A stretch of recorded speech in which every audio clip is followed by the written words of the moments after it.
Muito boa noite. Boa noite. É uma alegria maior ainda estar de volta depois de um tempo longe.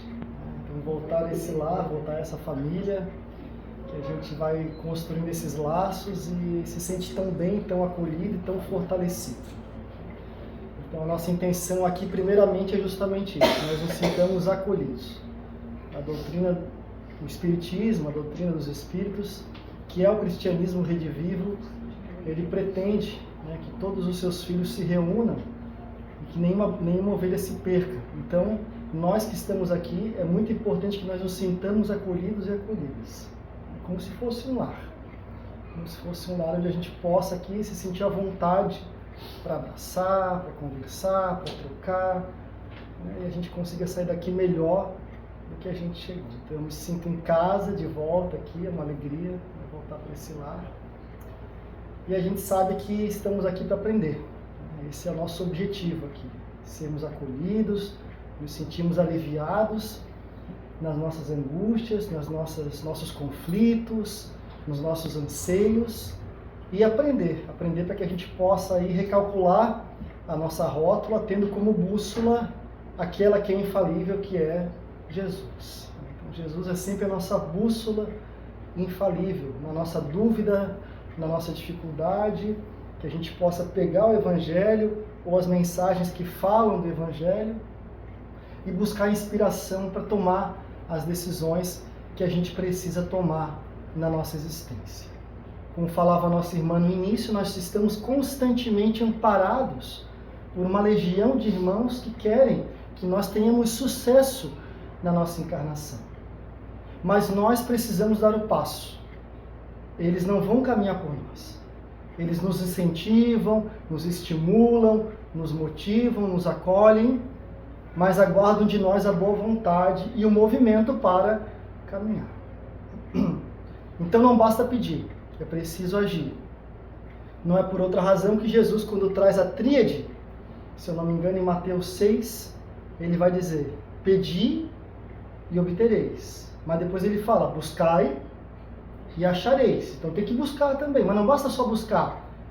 Tem que fazer uma escolha. Batei e abrir-se-vos-á. Tem que pedir, tem que mostrar a intenção, tem que caminhar. E tem uma hora que a gente precisa tomar uma decisão. Não se pode servir a Deus e a mamão. Tem horas que eu preciso escolher, em meu benefício, por mais que seja difícil, abandonar o velho homem, a velha mulher e abraçar esse projeto de divindade que está presente dentro de cada um de nós. Então Jesus vai nos inspirar em todos os momentos para que nós lidemos com as dificuldades, com as nossas situações conflituosas, que pela nossa condição espiritual ainda são muitas, mas que consigamos então avançar, dar esse passo adiante. E aí o Evangelho, ele reúne esse compêndio, ele reúne esse grande resumo da experiência, da saga de um Cristo, da saga de um espírito que já galgou todos os níveis da escala evolutiva, que é um espírito perfeito, puro, que é Jesus. Qual o tipo mais perfeito que Deus tem oferecido ao homem para lhe servir de guia e modelo? Questão 625. Jesus. Então Jesus é esse protótipo do homem perfeito que nós devemos nos espelhar para alcançar todos os dias. Então ele é a meta, ele é a bússola. Eu não vou ser o Cristo amanhã, mas eu vou ser o Cristo um dia. Com cada passo que eu der. Porque o Cristo também o fez no seu processo evolutivo. Então esse seu Evangelho, ele reúne esse resumo dessa saga, dessa passagem breve, mais breve ainda pelo fato de ter sido registrada naquele curto período de 3 anos em que ele esteve mais ativamente na sua pregação, mas que sem dúvida alguma é o resumo necessário. Se a gente conseguir vivenciar aquilo ali, pronto, acabou. Tanto que André Luiz vai nos relatar que se nós conseguíssemos ser cristãos dentro da família, pronto, não haveria mais problema na humanidade. se nós conseguíssemos ser caridosos, amorosos, indulgentes, tolerantes, pacificadores, pacíficos, na família, nos próximos, mais próximos, pronto. A humanidade, como que por encanto, se transformaria. Então, o convite é acessar essas portas que levam ao Cristo e comungar com Ele diariamente da sua presença, para que Ele nos inspire e nos ajude nessa transformação necessária e benéfica em nosso próprio favor. Porque quem ganha com a nossa evolução somos nós. Quem não quer ser feliz? Quem ganha com um passo além, quem ganha sendo mais paciente, mais tolerante, mais indulgente, somos nós. Quando a gente reage, paga na mesma moeda, fica magoado, fica irritado, quem perde somos nós. O Divaldo fala uma coisa muito legal. O mal que me fazem não me faz mal, mas o mal que eu faço me faz mal, porque esse mal é o mal que eu sou ainda. Então, o mal que me fazem, se eu compreender espiritualmente, didaticamente esse mal, ele se torna alavanca, porque como é que eu vou testar paciência num ambiente totalmente pacífico? E aí a reencarnação, né? A reencarnação reúne ali as diversidades para que a gente consiga, junto com o outro, aprender o que precisa. Então a minha mãe vai me ensinar a ser mais paciente, o meu pai mais indulgente, a minha irmã a perdoar. Né? E a gente vai crescendo. Mas se eu não compreendo a bússola que é Jesus, eu fico impaciente, eu fico magoado, eu fico chateado e aí eu não cresço. Aí eu volto para o plano espiritual sem ter multiplicado os talentos que Deus me deu. Então aquela parábola dos talentos também é interessante, né? O homem foi viajar para longe e reuniu seus servos e deu a cada um alguns talentos segundo a sua capacidade, que nós já abordamos aqui. 5 para um, 2 para outro e 1 para outro. Quem são esses talentos?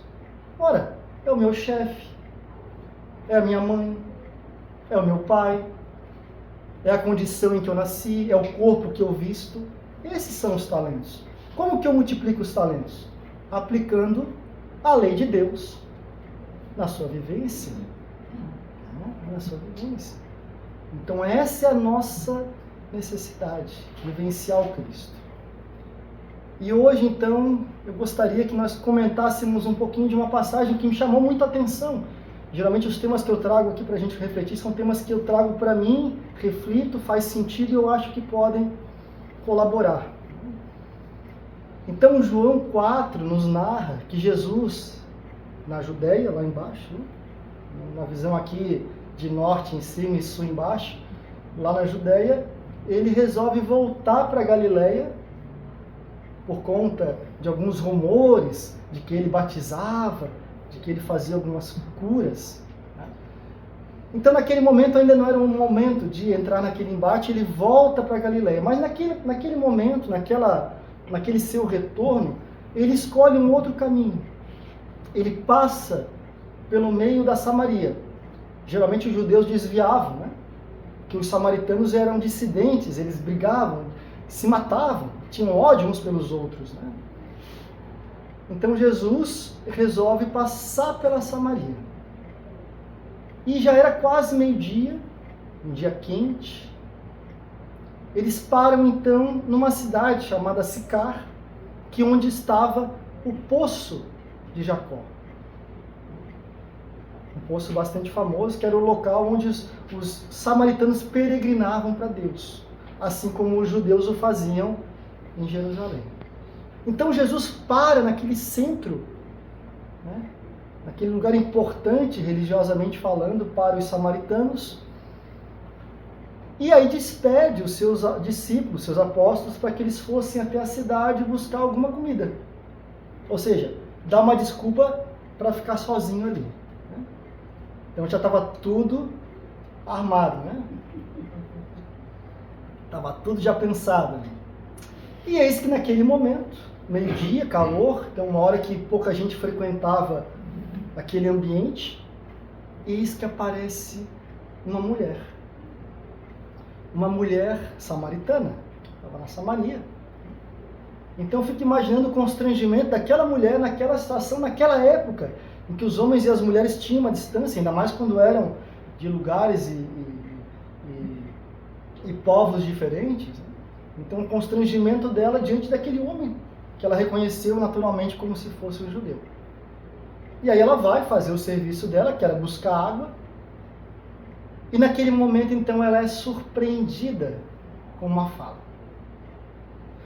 Então vamos imaginar Jesus, o governador do planeta, que segundo Emmanuel, no livro A Caminho da Luz, pertence a uma comunidade de espíritos puros e eleitos pelo Senhor, que coordena as coletividades do nosso sistema solar e que já estava programando, planejando a formação do nosso planeta junto com essa equipe, né? Esse homem estava ali, esse espírito estava ali, e ele então abre a sua boca e ele poderia dizer qualquer coisa, ele poderia curar, ele poderia fazer qualquer coisa, mas ele se coloca numa posição de humildade. E ele pede uma coisa que ela conseguiria dar para ele naquele momento que ele não tinha condições de ter, que era água. Dá-me de beber. Me dá um pouquinho de água. Eu estou com sede. Então o Rei dos Reis, que poderia mobilizar legiões, como ele fala no Evangelho, de anjos e prepostos, para lhe servir do jeito que ele quisesse, ele pede água, que é o básico, né? A água é o mais básico de tudo. Então olha a condição de humildade que ele se coloca. Então talvez a primeira lição que a gente possa tirar dessa mensagem seria esse convite de Jesus. Porque ele não faz isso com um pretexto. Ele é autêntico, ele é espírito puro, ele não precisa fazer as coisas de um jeito com segundas intenções, né? Ele não precisa mostrar nada para ninguém, ele já é aquilo que ele é. E ele pede água. Então quantas vezes que nós, pelo nosso orgulho, pela nossa vaidade, pela nossa teimosia, por não querer dar o braço a torcer, a gente perde oportunidades de comungar com nossos irmãos, de pedir e oferecer. Então Jesus pede de beber. Ele estava com sede. Aquele corpo que ele vestia naquele momento precisava de água e ele não negou essa necessidade. Mas a resposta veio de um jeito também inusitado. Ela poderia pegar um pouquinho de água, deixar para ele e ir embora. Mas ela fala, como tu, sendo homem judeu, pede a mim, mulher samaritana, de beber? Ou seja, ela não se coloca numa posição de poder servi-lo. Ela se coloca numa posição de distância, de inferioridade, talvez, pelo fato de ser mulher naquela época. Então a gente percebe um outro lado da moeda, né? De muitas vezes se comparar com o outro, mas se colocar abaixo. Então o orgulho, ele tem esses dois lados. Ele quer se sentir melhor, mas ele muitas vezes também ele trabalha às avessas, ele se sente pior. E aí o sentimento de inferioridade, de pior, de que eu não sou bom, eu não sou isso, eu não sou aquilo, se comparando com os outros. Então quando a comparação é com o outro, a gente ora se coloca em cima, ora se coloca embaixo. Então ela não acredita que ela tem condições de servir aquele homem, pela condição que ela naquele momento estava. Outra interpretação, quantos talentos que a gente tem, que nos são dados, quantas oportunidades de trabalho, de ajudar o próximo, de se melhorar, de ascender numa carreira profissional ou em outras atividades, e a gente nega porque a gente acha que não tem condições, né? A gente nega os talentos que nós temos. E aí Jesus então começa a fazer o que ele geralmente fazia, ele começa a introduzir aos poucos essa noção de espiritualidade. Então ele fala o seguinte, olha, se tu soubeste quem te pede de beber, tu o pedirias a ele, e ele te daria água viva. certo, ela deu um nó na cabeça, né? Água viva, mas que negócio é esse de água viva? Né? Como é que pode ser uma água viva? Então aqui eu bebo é uma água morta? Aquilo deu um nó na cabeça dela, provavelmente, né? Mas ele já mostra que veio. Então ele já introduz ali uma outra ideia, que é o que Kardec fala na introdução de O Evangelho segundo o Espiritismo, que Jesus vinha trazer esses princípios da vida espiritual. Não de maneira tão aberta como traz o Espiritismo, porque naquela época nós não tínhamos ainda condições de compreender. A luz nos ofuscaria demais, hoje não. Mas naquela época sim. E aí ela questiona, ela fica com dúvida, ela questiona, mas o Senhor não tem um cântaro, não tem um recipiente onde pode colocar água e o poço é fundo. Como é que o Senhor vai tirar água daí? Ou seja, falta de fé. Quantas vezes que a gente olha lá e não vê uma solução para o nosso problema, não vê uma saída para aquela situação, não vê um fim naquela dor, naquela tristeza, e a gente sucumbe, toma atitudes às vezes que depois se arrepende, né? Então muitas vezes nos falta fé, como faltou fé para essa mulher samaritana. Nem sempre as situações são claras e evidentes, mas a gente precisa acreditar que se a gente fizer a nossa parte, Deus e a espiritualidade fará dela. E não tem tempestade que dure para sempre. Toda nuvem vem e passa. Então é preciso também exercitar a nossa fé diante das situações da vida. Muitas vezes a gente está aqui e consegue elaborar alguns pensamentos positivos, mas chega lá fora, diante de um conflito, uma dificuldade, já desaba. Então é preciso que lá fora a gente continue exercitando essa fé, essa crença racional que o Espiritismo nos oportuniza ter para enfrentar os desafios da vida, confiando em Deus, que é nosso Pai, que nunca nos abandona.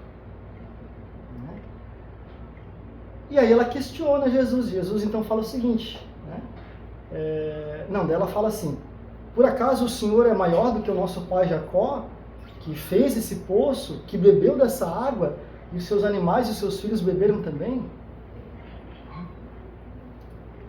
Ou seja, quem é o Senhor que consegue tirar essa água assim, colocar, ela tem esse pensamento muito material, que a gente costuma ter, não vou conseguir isso, não vou conseguir, não vai dar certo. Aí tem aquela frase de, acho que é Meimei, Deus tem estradas onde o mundo não tem caminhos. A gente não enxerga os caminhos de Deus. A gente não compreende a maneira como Deus age. Então é preciso confiar. E aí ele fala, aquele que beber dessa água vai voltar a sentir sede. Mas da água que eu der, aquele que beber não mais sentirá sede, não mais terá sede. Então ela se entusiasma, porque provavelmente ela vinha quase que diariamente tirar água daquele poço. E na sua compreensão ainda ingênua, é o que ela queria, não precisar ter mais sede. É claro que a sede que ele fala é uma outra sede. A gente ainda busca nos dessedentar através dos benefícios e dos prazeres do mundo, seja na alimentação, seja na vida conjugal, seja no relacionamento, seja onde for. Então Jesus vai trazer uma outra água, que é essa água espiritual, do alimento espiritual. Porque esse, quando a gente coloca lá dentro, pronto, ele fica. Eu vou jantar hoje, não sei quem jantou aqui, quem não jantou ainda, vai jantar. Amanhã vai ter que jantar de novo, não é verdade? Mas quando eu me torno uma pessoa mais paciente, aquilo é uma conquista. Essa água que matou essa sede da impaciência, ela se mantém. Eu posso ter momentos, mas cada vez que eu dou esse passo rumo à minha evolução espiritual, aquilo eu não perco mais. Aquela conquista, aquela água viva, ela se mantém. Então ela fica entusiasmada, mas o Senhor espera então que eu quero dessa água. E aí ele fala, então vai na cidade, traz o teu marido e eu te daria essa água. E aí ela fica triste. Ele pegou aonde? No calcanhar de Aquiles dela. Senhor, eu não tenho marido. Disseste bem, tiveste 6 maridos, e o que tens hoje não é teu marido. Olha a sede dela. Ela tinha uma sede que ela não conseguia matar. Ela ficava em busca de um relacionamento, de algum prazer, de alguma situação mais material, e não conseguia se dessedentar. E Jesus então vai mostrar para ela que aquele era o obstáculo que ela precisaria vencer, né? Para que ela conseguisse então adquirir a água viva. Então é importante que a gente entenda que precisa fazer o sacrifício. E fala aqui de relacionamento, da questão dela, mas cada uma de nós aqui vai ter o seu desafio. Então, para que a gente consiga ascender na escala evolutiva e dessedentar a nossa sede com a água viva, a gente precisa fazer alguns sacrifícios. Precisa deixar algumas coisas. Precisa abandonar algumas coisas. Paulo de Tarso, quando ele se converte ao cristianismo, ele sai por aí pregando e vivendo o evangelho, porque ele fez isso, ele viveu intensamente. As pessoas acham que ele, que bonito, ele é um espírito. Não, ele era um homem. E ele vai dizer, eu acho que para Barnabé, em algum momento da viagem deles, porque daí eles parecem que começam a cultuar um santo ali. Ele fala, não, eu sou homem de carne aqui, né? Eu vivo com o espinho dos sentimentos inferiores encravado na carne. Ele tinha os desejos de homem. Ele tinha, só que ele fazia a escolha. Né? Então ele fazia o sacrifício porque ele percebeu que a fonte de água viva estava diante dele. E ele não queria perder aquela oportunidade. E aí a mulher então fala, mas Senhor, como sabe dessas coisas? Ninguém sabe. Vejo que és profeta. Vejo que... Aí ela começa a entrar naquilo que ele queria, que era pensar além da matéria.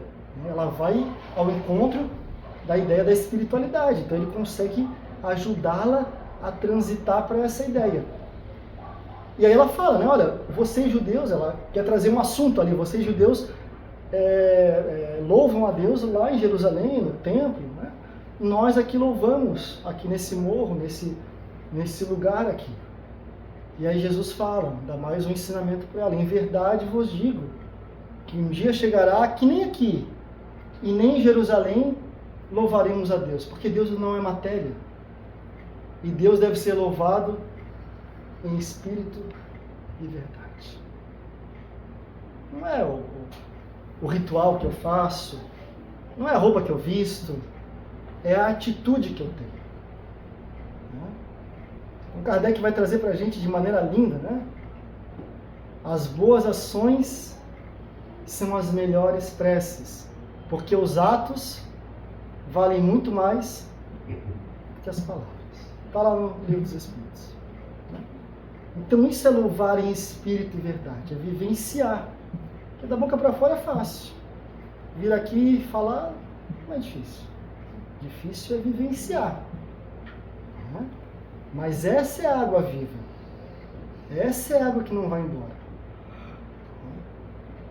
E aí, para terminar o diálogo, então, que é longo, né?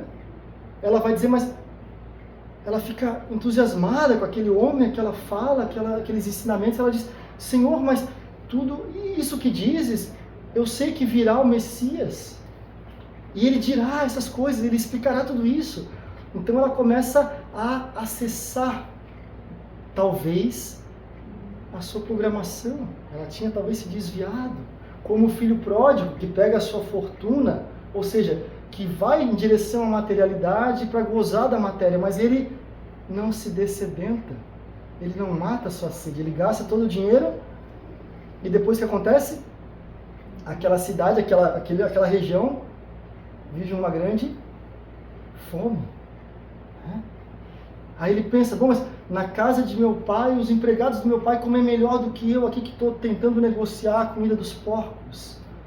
Ou seja, aquilo que ele buscou de felicidade era ilusório, era passageiro.